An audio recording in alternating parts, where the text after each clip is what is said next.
It's easy to handle the easy stuff. The art is in how we handle the hard stuff. When we can handle the difficult stuff well, we can create really lasting, deep client relationships that create repeat business after repeat business. Part of what infused in what I just said is leadership, and I'll personal leadership first before you can lead others. I definitely think it's like I said earlier, there's a somewhat of a challenge for a lot of people. And I think that it's funny you brought up the envisioning of the future and success, because countless people I've talked to over the years, I think it's just something that you start hearing over time. Is you hear two things. You hear, well, where do you want to be in 10 years? And I'm always like, I don't know where I want to be in 10 years.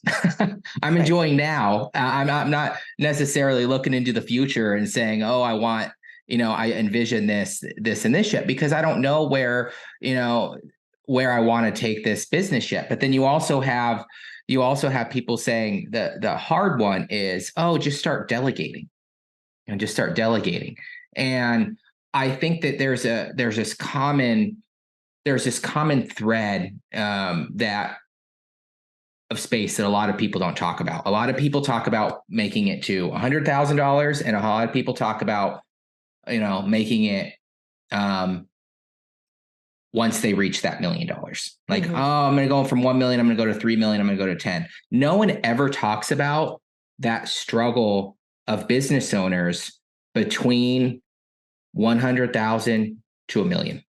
No one ever talks about it. And that is by far, I think, the most crucial and hard area for business owners to handle, no matter what business you're in, because, and I'd love to hear your take on it, because you kind of have two businesses going on right now. So you must have had a point in your values where you decided, hey, I have more I have to give, or I have to do this, that be able to help you branch off. But I think people's definition of success changes. And I think that there's certain things that is tied to, a lot of things in life, money, family.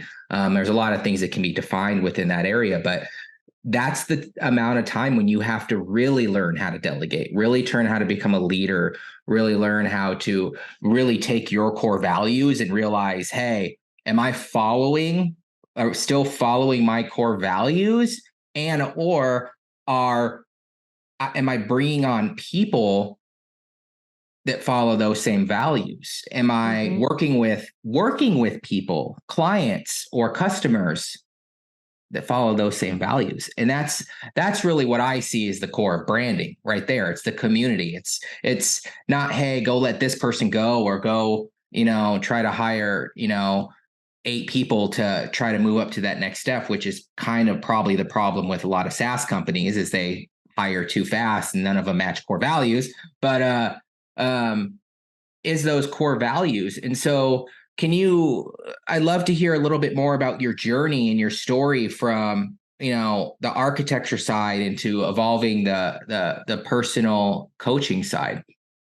Oh, sure. It's that part's kind of straightforward. I had twins back in 2006, and in 2007, at the end of 2007, having cried every day I went back into the office when I went back into work, and netting all of $10,000 a year based on the cost of childcare, I took some time off. I took some time off from work. I took 7 years off, actually. And then my marriage was dissolving. And so went from being a stay-at-home mom with one person. The 10 grand wasn't making a significant difference in our life. We could do without that, to having to figure it out again. Along the way, that very highly educated brain of mine started to feel really mushy about 2 to 3, when girls were like 2 to 3. And so I started taking classes. I took writing classes. I took personal development classes. I took spiritual classes. I became trained as a parent educator. Again, just trying to be a really good parent and trying to keep my brain exercised. And I had met someone who was actually the founder of the coaching institute that I got trained in at an event. And I kind of filed coaching away as plan B if things didn't work out. And when things stopped working out, I filed up plan B. And that was 3 weeks into the divorce, not sleeping at night, having no idea how I was going to make a living because I had let my architecture career go. And really good people were telling me that you won't be able to do that. It's too much, right? It's been too long. You don't have the technical skills. You don't have the technical skills. Your network is cold, all of that. I still don't have the software skills. I never did learn Revit, by the way, which is the latest software everybody's using. So I used everything that I learned as a coach. So I decided to enroll this coaching program, and I couldn't believe then that I could go coaching full time. This had been 2014. So I used everything that I learned to rebuild my architecture career. And why that matters is that I didn't just land a 6-figure job having not worked for 7 years. I went on and won millions and millions of dollars worth of work for the companies that I worked for. And I would look back, and it's been over $10 million of fees to these companies, leveraging these same principles that I'm talking to you about, having a vision. And in this case, what I've come to love is in this space that we work in, we do a lot of proposal work. So there's a proposals put out, we respond to proposals. We have to do, there's the written document, get to the interview, and then interview. And what I learned in the coaching space that I never learned as an architect was that people make their decisions emotionally. They don't hire us for the tactics alone. We need to be able to demonstrate as professionals, as business owners, that we can do what we say we can do.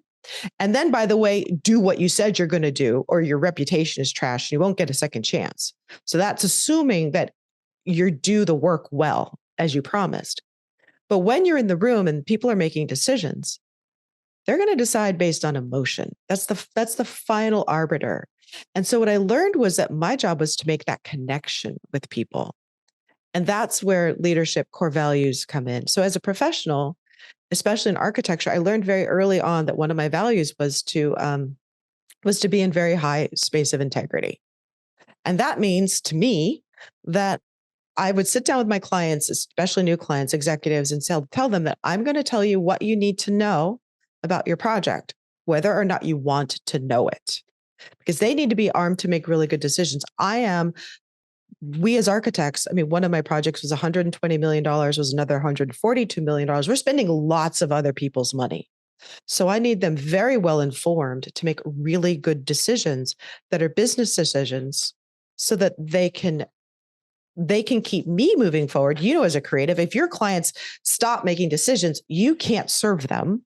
Mm-hmm. But if they're looking at me, and I don't look like, I'm also not the atypical architect. I'm not a man. I'm not tall. I have more color in my skin, right? I don't walk in the room looking typical of my industry. And so I have to deeply earn their trust through integrity, through living into what I say, through having difficult conversations, even when it makes me incredibly uncomfortable. And these are alignment with core values, and then lead into that. I did that instinctively then. I didn't way back when I started that. In the coaching work, I would walk into I work with my interview team and say, okay, if we've won this project, how would we have interviewed? And that changes how you think about it. Not like I'm competing against somebody else, but if we knew we had won this project, what would we say? How would we think? How would we approach the interview? How would we approach the proposal? Another thing, at least in my industry, this may be true with the businesses that you work with, and the people listening, is architects, we spend a lot of time talking about ourselves as professionals. I, me, design, design, design. But we don't spend a lot of time talking about what we talk about what the client wants for their building. But again, they're not making that final decision on the design alone. They're making that decision in part on this intangible emotional connection that they have between you and the project team in front of them. How can we make them a success? How can we make not just their business a success? This is a customer relation thing. How can we make that individual a success for having worked with us? So one of the tools that I work with my clients on, all my clients, but especially my business clients, is a tool that I've developed. I've called micro visioning. So you were talking before about where do you want to be 10 years from now? We can talk a long time, but I work on a 3-year time horizon for a whole lot of reasons. I think 10 years is too far. But a micro vision is more like an event, a day, maybe a weekend, not longer than that. But often it's just a conversation. You have a chance to have a sales conversation for someone. You got an hour of their time. We live in an abundant world. There's plenty of money. There's plenty of resource, but we all only have so much time and we don't know how much. So someone's given you their most precious resource. The questions I ask people around microvisioning, the first is, what would you like to get out of the conversation, right? If it went really well, and how would you feel is the second question. So what's the result and how would you feel when you got that result? But then I follow it up as, what is the benefit to them for having spent that hour with you? This one trips people up because they think, well, they can hire my product. No, this isn't about your product. This is about, they spend 1 hour of their time with you. What is the benefit to them for having given you that hour, whether or not they hire you? And then how would you want them to feel? Because this flips up the way people are thinking. Now, how do we serve them? So if you want them to feel happy, comfortable, good, you're going to have to approach them in a way that invites that. We can't make that. We can invite that. If you want them to really feel like they was one of the highest value hours they spent in their day, what would you need to bring to the conversation and who would you need to be so that they could get that value out of that hour? And when you've done that, you've just been very different from every other sales conversation that they've had that week, that month, that year, because very few people are trying to give to them in a sales conversation. They're trying to take. And to me, that's then backs to alignment with core values. So if your core values are integrity, if your core values are excellence, if your core values are bringing value, then every conversation you have wants to bring excellence, value, integrity to it. And sometimes that's really uncomfortable. And that's where the rubber meets the road. That's where the personal development happens, is when we live into those core values, even when it's uncomfortable, even when we'd rather like stay in bed that day, even when we don't want to pick up the phone to have that difficult conversation with the client because things didn't go as planned. When we lean into that, we grow. And then also the trust of our clients and our customers grow. And how we handle, it's easy to handle the easy stuff. The art is in how we handle the hard stuff. When we can handle the difficult stuff well, we can create really lasting, deep client relationships that create repeat business after repeat business. So I think I touched in on the things that you were saying. Part of what infused in what I just said is leadership, and I'll personal leadership first before you can lead others. But really thinking about what's that 1 hour going to look like? What would that, and not scripting it, rather being intentional about the experience. I had a client do this. She and her son had started a furniture company, and they were going into one of the major, it's Salesforce. They were going into Salesforce to have a conversation with the facilities director. And so we were talking about microvisioning, and I was talking with her about, well, what would that look like? What would that conversation look like? And they realized they didn't want to sell him. They just went in and they wanted to sit down and understand what his problems were. And and he's like waiting for the pitch. There was no pitch. And so they came back. He explained their problems. It was a very refreshing conversation.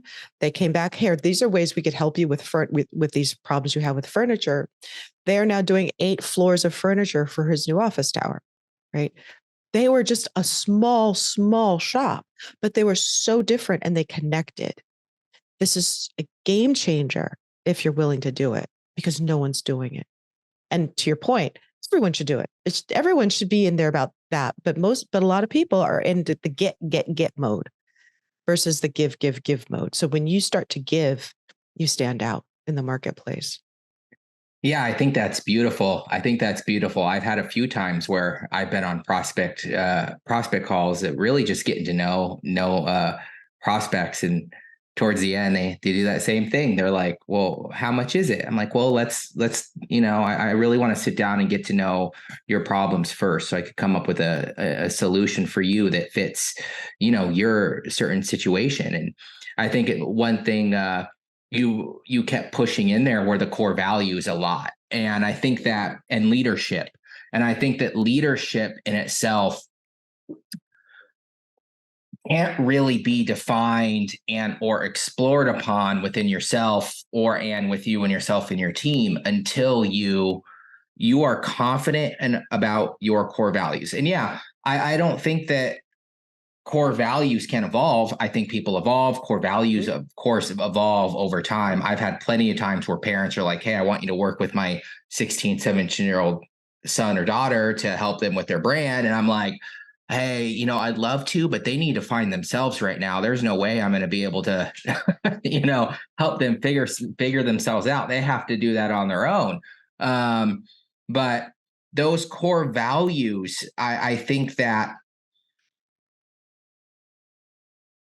they change so much within the environment of who you are as a person, the decisions that you make. That's what I'm hearing from what you're saying, when it comes down to everything from um, bringing on, and I don't even really consider them partners. I mean, not partners. I don't consider them clients. I like to consider everyone, partners. We work together in this perspective. I never like to come in and try to say, hey, they're just prospects or random people I'm talking to. But the people that you work with, all the way down to your vendors. And so do you feel like you try to live by these same values when you work through the project management side, or anything else that you may have to work on with some of the people that you may work with on some of these large jobs? Absolutely. There's a saying in personal development, the way you do one thing is the way you do everything. So if you're going to shrink your vendors, why would they work with you again? Like, Yeah. I mean, in my industry as an architect, we're kind of the umbrella, and I hire consultants. I hire my mechanical, plumbing, electrical engineers. I hire structural engineers. I might hire code consultants. I might hire a whole specification consultants. I may hire medical equipment planners. I hire door hardware consultants. There's a lot of people that we bring in under our umbrella. And I can only hire the best if I treat them well. I had an experience once of working for a landscape architect. This is the first time I tried working for myself in architecture. And long story short about how that didn't work out. It's a long story, not worth going into. But I got to work for a landscape architect, and I got to see how they were treated by architects, and it just felt wrong. And it really changed me on the inside. And I really made sure that I took very good care of my consultants.